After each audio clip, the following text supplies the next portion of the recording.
जय गणेश। मैं पंडित दौलतराम सारस्वत आप सबका इस YouTube चैनल पर स्वागत करता हूं। आज अपने बात करेंगे दीप्तादि ग्रहों की लज्जितादि अवस्थाएं, ग्रहों की अस्तादि संज्ञाएं, वर्गोत्तम संज्ञा, ग्रहों का दोष परिहार, ग्रहों का शुभ अशुभ तत्व, ग्रहों की युक्ति, दृष्टि संबंध, पारस्परिक दृष्टि संबंध, ग्रहों का स्थान संबंध, ग्रहों का स्थानाधिपत्य, विंशोत्तरी महादशा इत्यादि से संबंधित आज अपने चर्चा करेंगे। अब अपने चर्चा करते हैं दीप्तादि अवस्थाएं। उच्च राशि का कोई ग्रह बैठा हो तो उसको दीप्त बोलते हैं, और नीच राशि के अंदर बैठा हो तो उसको दिन बोलते हैं। मित्र राशि के अंदर मुदित, और स्व राशि का अगर बैठा हुआ है तो स्वस्थ बोलते हैं। शत्रु राशि के अंदर कोई ग्रह बैठा हो तो सुप्त बोलते हैं। और पराजित होकर कोई ग्रह बैठा है, ग्रह से कोई पीड़ित है तो पराजित है, उसको निपीड़ित बोलते हैं। नीचस्थ उसको हीन बोलते हैं। जो ग्रह अस्त है उसको मूषित बोलते हैं। उच्चस्थ है उसको सुवीर्य बोलते हैं।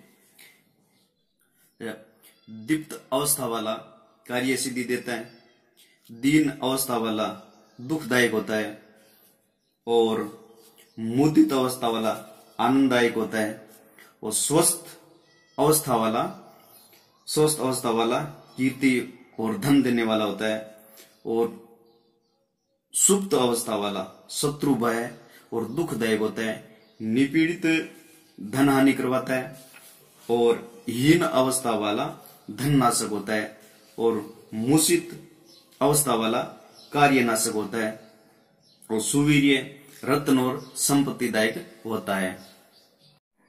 अब अपने बात करते हैं लज्जित आदि अवस्थाएं। लज्जित आदि अवस्थाएं किससे संबंधित ये बनती है, कौन से ग्रह कहां पे अगर बैठे हो तो ये अवस्थाएं बनती है। जैसे पंचम भाव में राहु, केतु और सूर्य। राहु और केतु एक साथ नहीं बैठते हैं, अलग अलग बैठते हैं, लेकिन इनमें से कोई भी ग्रह पंचम भाव में बैठा हो, इसके साथ अगर मंगल बैठ जाए तो ये लज्जित अवस्थाएं होती है, इनको लज्जित अवस्थाएं बोलते हैं। उसके बाद में आता है दूसरा गर्वित। गर्वित उच्च राशि का पंचम, नवम और लगन में, इनको त्रिकोण बोलते हैं। त्रिकोण में अगर कोई ग्रह उच्च राशि का अगर बैठा हो तो इसको बोलते हैं गर्वित। उसके बाद में आता है क्षुधित। क्षुधित शुक्र की राशि के अंदर कोई शत्रु ग्रह बैठा हो, साथ में शनि बैठा हो तो उसको क्षुधित बोलते हैं। जैसे अगर मैं अपने मिथुन लगन की कुंडली लेते हैं, मिथुन, कर्क, सिंह, कन्या, तुला, वृश्चिक, धनु, मकर, कुंभ, मीन, मेष और वृक्ष, ये हो गया। जैसे ये शुक्र की राशि कौन सी है, द्वादश भाव में वृक्ष राशि है, ये शुक्र की राशि हो गई। और पंचम भाव में तुला है तो तुला ये शुक्र की राशि होगी। इनमें अगर कोई शत्रु ग्रह या शनि साथ में बैठा हो तो इसको क्षुधित बोलते हैं। उसके बाद में आता है त्रिषित। जो ग्रह जल राशि में बैठा हो, शत्रुओं से दृष्ट हो, शुभ ग्रह उनको नहीं देखते हो तो उसको त्रिषित अवस्थाएं बोलते हैं। तो इसमें जल राशि कौन कौन सी होगी? जल राशि ये वृक्ष हो गई, कर्क हो गई, धनु हो गई, मकर हो गई, कुंभ हो गई और मीन हो गई। ये जल राशियां बोली गई है। इनमें अगर कोई भी शत्रु ग्रह अगर बैठ जाए या इनको शत्रु ग्रह देख रहा हो तो ये त्रिषित अवस्थाएं बोली गई है। ये त्रिषित अवस्था होती है। अब आता है मुद्दित। जो ग्रह मित्र ग्रह से युक्त हो अथवा दृष्ट हो और गुरु साथ में बैठा हो तो उसको मुदित अवस्था वाला बोलता है, मुदित अवस्था वाला कहा जाता है। उसके बाद में आता है क्षोभित। जो ग्रह सूर्य के साथ बैठा हो और उस पर पाप ग्रह या नीच ग्रह की दृष्टि हो तो उसको क्षोभित अवस्था वाला माना जाता है। लज्जित अवस्थाएं और क्षुधित अवस्थाएं, त्रिषित अवस्थाएं और क्षोभित अवस्थाएं ये दुखदायी होती है, और गर्वित अवस्था और मुदित अवस्था ये सुखदायी होती है। अब करते हैं बात अस्तादि संज्ञाएं। जो ग्रह सूर्य के साथ में हो, जो ग्रह सूर्य के साथ में हो वह अस्त होता है, और जो सूर्य से पृथक हो वह उदय होता है। सूर्य के समीप रहने से ग्रह प्राय अस्त हो जाते हैं। राहु और केतु, राहु और केतु सदा वक्री रहते हैं, और सूर्य और चंद्रमा सदैव मार्गी रहते हैं।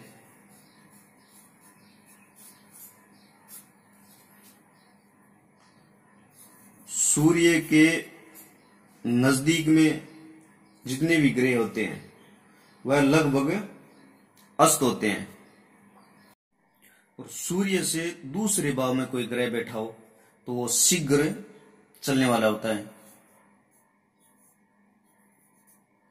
शीघ्रगामी होता है। और सूर्य से अगर तीसरे भाव में कोई बैठा हो तो समगति वाला हो जाता है, और सूर्य से अगर चौथे भाव में कोई ग्रह बैठा हो तो वो मंदगति का हो जाता है, और पांचवें में बैठा हो, पांचवें और छठे में अगर कोई ग्रह बैठा हो तो मार्गी हो जाता है, मार्गी। और सातवें और आठवें में बैठा हो तो वक्री हो जाता है, वक्री, वक्री। और नौवें स्थान में अति वक्री हो जाता है,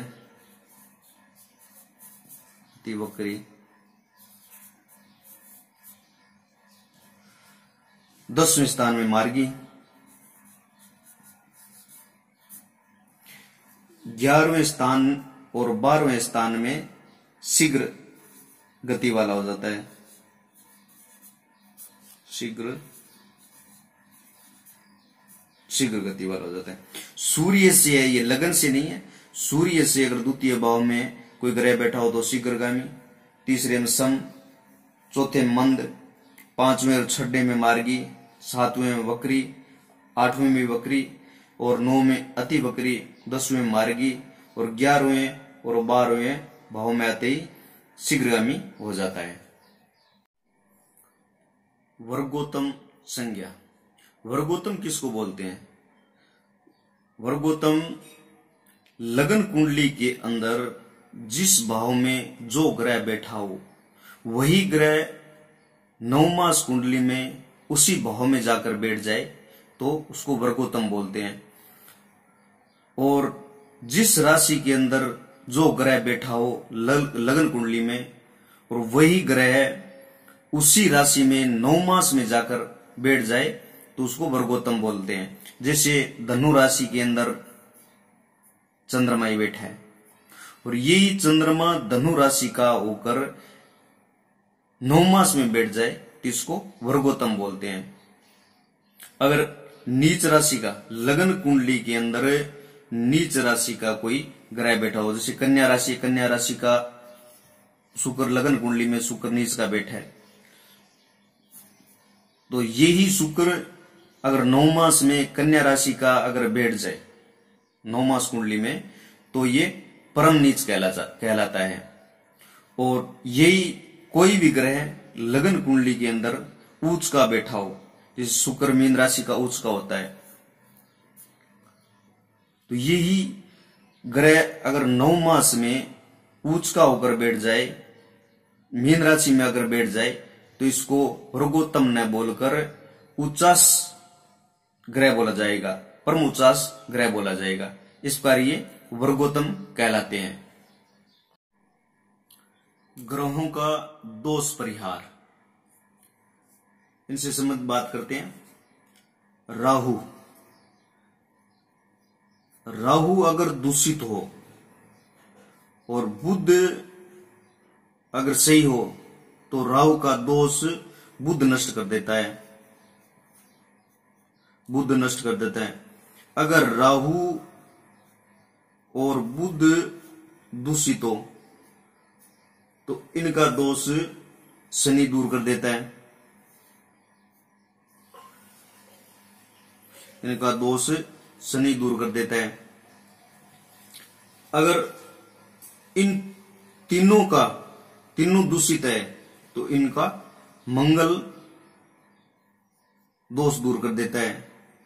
अगर ये चारों दूषित है तो इनका दोष शुक्र सही कर देगा, दोष नष्ट कर देगा।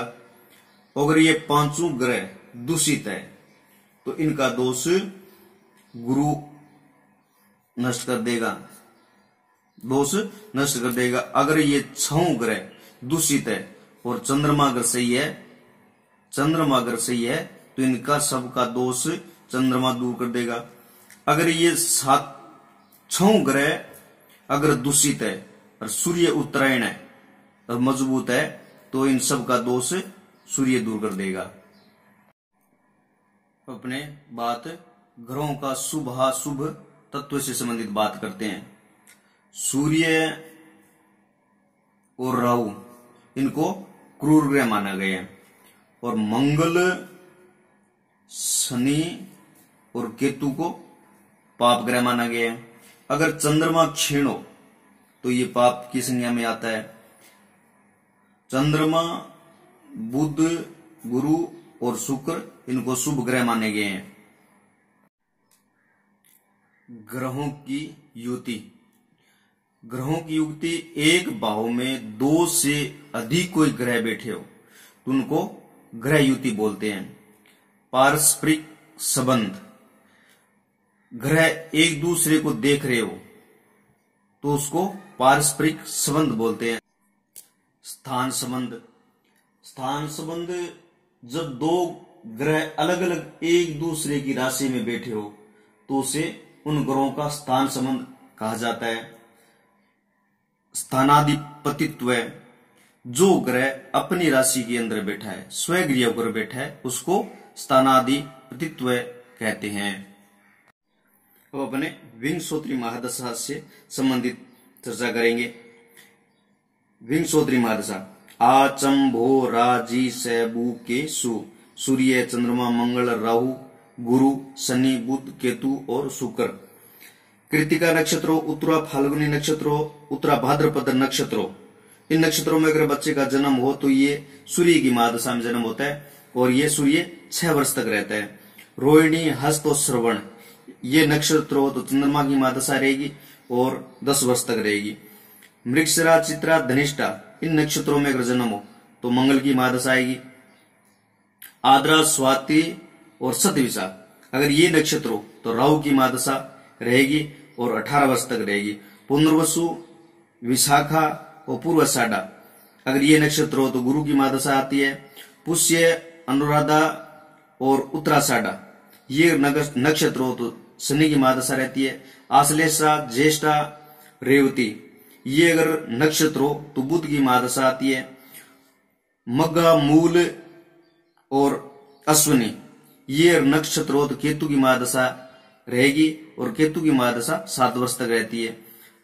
पूर्व फाल्गुनी, पूर्व भाद्रपद और भरणी, अगर ये नक्षत्र हो तो शुक्र की महादशा में जन्म होता है और शुक्र की महादशा 20 वर्ष तक रहती है।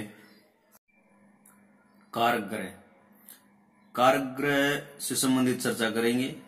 ग्रहों से संबंधित कौन से ग्रह से किन किन बातों का अध्ययन करना चाहिए, उस ग्रह से क्या क्या देखना चाहिए, वो अपने चर्चा करते हैं। सूर्य है, पहले वो सूर्य आता है, सूर्य से हमें क्या क्या देखना चाहिए। सूर्य आत्मा है, नेत्र है, कलेजा, हड्डी, यश, अपयश, सता, पिता, मस्तिष्क, राजा, उच्च अधिकारी, न्यायाधीश, पीत, अस्थि ज्वर, अस्थि भंग, जलन, ये लाल वर्ण है। उसके बाद में आता है चंद्रमा। चंद्रमा से बने माता है, कल्पना शक्ति, स्वप्न, मन की भावनाएं, मानसिक वृत्ति है, कोमलता है, जल सेना है, दूध, दही, डीजल, घी, कंप, सफेद वर्ण है ये, और रक्त विकार और जलोदर से संबंधित जानेंगे। उसके बाद में आता है मंगल।